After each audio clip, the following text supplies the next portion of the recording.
Okay, hello there, guys. We are at an undisclosed location where I keep some things. Um, this is my new project. I say new. I've probably had it for 6 months or so, just doing little bits here and there and learning stuff. I wish I'd filmed more, but here we are. Long story short, it is a Formula 27, so a kit car, very, very hand built in England. We've got Toyo Proxy tyres, we've got whatever kind of suspension that is, we've got all sorts of fun stuff going on. It's electric. The chap who owned it before me, he had it for quite a while, and he begun converting it to electric. It originally had a Hayabusa engine in it. It doesn't anymore. And he sort of, I don't know, lost interest, didn't do it, or whatever. Swapped it for an old Porsche of mine, and some bikes. And this is sort of where I'm at with things. As of right now, I've done lots of stuff to the 12-volt wiring, getting that sorted out because that was easy. Did some things getting the motor to spin up. Got some very complicated nonsense going on with the controller and stuff, but it's figured out. So, where do I start? Who knows? It's got 5 wheels. 1, 2, 3, 4, 5. See, 5th wheel. Steering wheel. We've got gubbins, switches, a doodad that tells you electronic stuff. Steering column exists. Handbrake exists. It's always a good start. It's got no speedo, so I bought a one of those USB GPS speedos. So hopefully that passes an MOT if I just sort of put that on there. It's mostly complete. I've got the cover for the back. I've got the windscreen. I've got the front lights. I've got the front cowling. I've got the rear panel. I don't think too much is missing. Pedal box. OBP pedal box. There was obviously a clutch. That's going to get the chop, so it fits down in that incredibly tiny gap down there where it needs to go. Got the brake switch to put in, which I'm using a clutch switch. A traditional brake switch is like a normally closed and goes open, and this is a normally open and goes closed. It's only putting 2 tiny LED bulbs on the back, it'd be fine. It's easier, less relays and stuff to deal with. So obviously I've got to wire that in, got to get the pedal box mounted, got to get all the brake fittings done, got brake pipe and stuff. Got my reservoirs here. They'll screw into the top of them as and when the time comes. I've got to weld in my harness mounts because they are, well, there's 1 bolt there, not 1 bolt there. The seats are not yet mounted. That's something that's got to happen. I'll get to the electronics in a bit, I suppose. Yeah, we've got rear lights. It needs a fog light fitting, a number plate light, and probably a reverse light. Got to work that out. And I mean, it's fine. It's kit car, so you know, it's all a bit. I made it myself. I didn't make it myself. I would like to point that out. This is just something I've gained. Yeah. So, electronic wise, what we've got going on is we've got a bloody great AC motor there. If I can pop you down this way. There you go. You can see the front of it. Or you could probably go all the way in there. There you go.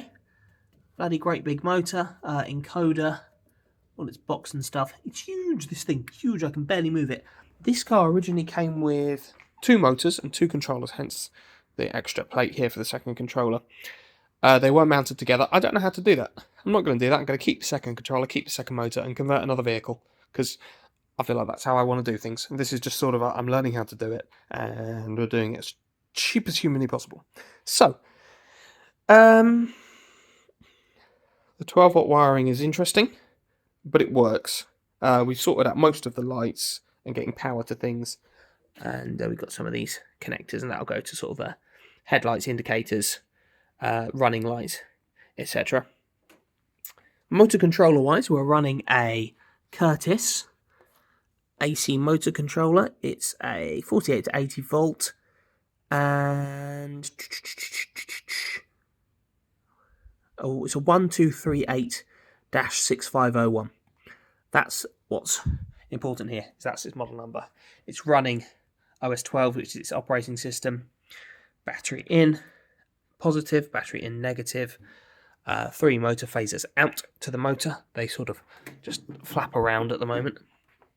We've got our coil, so that's our contactor, which is driven from the controller. That obviously cuts the positive power to that to stop it doing anything if you don't want it to do anything. We've got our 12 volt lead acid battery, which is very dead. We've got our 12 volt step down converter, which I'd love to show you the specs on it, but oh, there you go. There are the specs. There you go. Takes in apparently any voltage, because I'm running this on 48 volt, this whole thing. This is going to come out. This doobery here. That runs this screen thing, which doesn't work properly. It seems to be damaged. So that's coming out. That would have told you your voltages and such, but it's fine. We'll replace that. Yeah, switches. Emergency stop. There's an interlock switch somewhere for this god-awful Curtis thing. To get this Curtis thing to work, I had to really fight with it quite a lot. I've got my... this is the programming lead end thing. There are Wagos in there because I don't care about doing that properly. And you have to use this special thing. It's called a Curtis program. I tried for months and months and months to use the computer. And there should be, you know, a way of doing it with like a... Is it RS-232 or some kind of serial connection? Anyway, I tried on sort of eight computers, loads of versions of the firmware. Nothing was working. In the end, I bought this. It's the Curtis handheld programmer. Fantastic, does exactly what it was meant to do. Plugged straight in, worked straight away. It was pretty brilliant, to be honest. It was quite expensive. It was 400, something like that. 450 maybe. It did the job. That is the answer. If you're struggling with one of these, and the programmer will work with your controller, there are some it will work with, some it won't. It didn't work. One day I'll go through the settings. And maybe, you know, a bit more of a longer, more in-depth video. This one was from AliExpress, believe it or not. So it's a bit interestingly made, but it seems to do the job, so that's fine. We've got our forward and reverse switch here, and I think I've swapped the numbers around on it because I think I'm funny. Emergency stop. On off for the contactor. And interlock under there. So this is not powered up at the moment. The motor output shaft runs underneath here through this prop tunnel thing. Let's pretend those are attached properly. And it goes straight to the diff. There's no gearbox. I don't know what ratio the diff is, nothing like that, no idea. But basically, it goes straight to the diff, which lives behind this metal plate. This did not have any surface rust when I first got it, but I left it outside because it didn't have this space, so not much I can do about that apart from give it a rub back and as Vice Grip Garage would say, Craigslist rebuild. What else have I got to do? I've got to sort out a bit of the wiring for fog lights and stuff. These are our main power cables here. They're going to join up to the BMS. BMS wise, I'm going to be running this. It's a Quack QUCC 10 to 16S Relay Smart BMS. This will do 14S lithium ion, which is exactly what I need it to run, because that's what I've got. It's 14S packs, which I think I did a video on these before. Those are the specs of each pack there. I've got 6 of them. So it's not going to be a big battery. It's going to be, what, 6, 7, maybe 8 kilowatt hours. I got these very cheap on Facebook Marketplace. They'll do the job. It will move, it will run, it will drive. It won't go far, but it will move, run and drive. This is a relay BMS. So that there, I believe, senses the current. That's going to have to go around one of the battery leads. We've got the relay itself here, which is a 500 amp relay.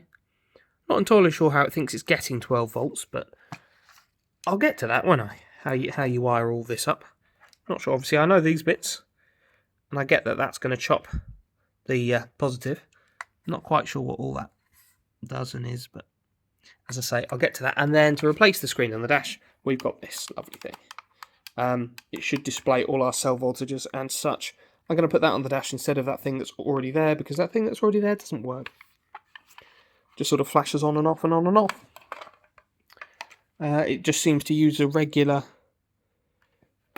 RJ45 cable, so I will replace it with a longer RJ45 that's going to get me from where the BMS is to, which will be in the back here somewhere, up to the dashboard somewhere. So that'll be good. And then on to the meat and potatoes of the matter. Batteries. I've got 6 of these modules. What I'm doing is, because these are fully charged, they're 58.8 volts-ish, the 2 of them in series would be too much voltage for the controller and it would blow it up. The Curtis controllers are notoriously difficult, and too much voltage, boom. These are what I've got, these are what I'm running with, this is what I'm doing. I know I could have gone 72 volts. I haven't, because I don't want to reconfigure these. I did just buy a new spot welder, but very long story short, it didn't work properly, it's got to go back. So I can't actually reconfigure these. These are big aluminium tabs, spot welded to each cell, and it's kind of stuck in this configuration. It would be lovely to disassemble each cell group, rebuild the pack entirely up to a 72 volt configuration, and run it that way. This is what I got. The easiest, cheapest option is to just wire these in parallel. So what I'm doing is, well, this is numbered cable, so on each cable there are some letters. See, that one's 13, that one's 11, that one there's 14, this one here is 4. You sort of get the idea.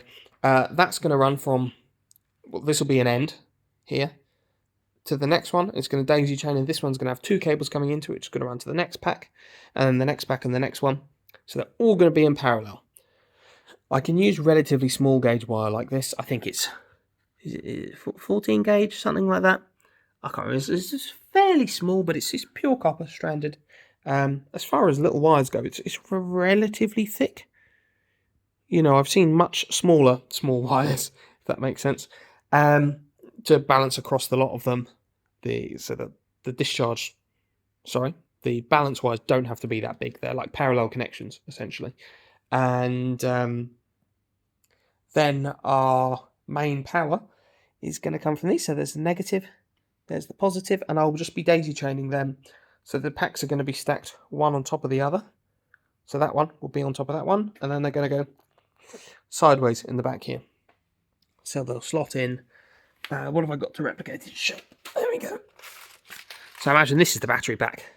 It's not going to go in this way. They're going to go in this way. 6 in a row. 1, 2, 3, 4, 5, 6. And that's going to mean that this negative, I could show you one of these, couldn't I? Be easier.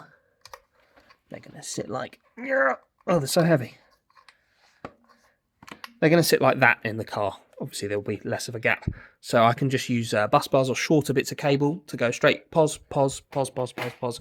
6 in a row. 1, 2, 3, 4, 5, 6. And the same with the negative. 1, 2, 3, 4, 5, 6. It's the least amount of cable that way. I've actually got a reasonable amount of these large bits that came from this pack in the first place. So I'll just be reusing these. I think it's going to make my life nice and easy. So you need some new ends and cutting to the right length and stuff, but that's fine. That's the box they came in. It doesn't fit in the car. It's slightly too wide and interferes with the suspension, unfortunately. No, also, I can't get it through the frame. I'd have to cut the frame out, put it in, and weld it back together. Right pain in the bum. But yeah, so it's very exciting. I'm just sort of getting all this together at the moment, and I've labelled them 6, 5, 4, 3, 2, and 1, and I'll be hopefully these two I can join together, because these two will actually fit through this gap and slide in that way. But after that, I'm going to have to start doing these sideways in the car because of this bar here. I don't want to cut it out and weld it back, right pain in the bum. So I'll just I'll do them one at a time in the car. I'm not sure how I'm going to secure it yet. I don't know a lot of things, but we'll get to that, won't we? So, yeah. That's probably going to do it for this sort of overview video. And as I actually do more things, I will start filming now. That I've got a bit of an undercover space. Oh my goodness. To cut that out. Oh no. I've got a bit of an undercover space.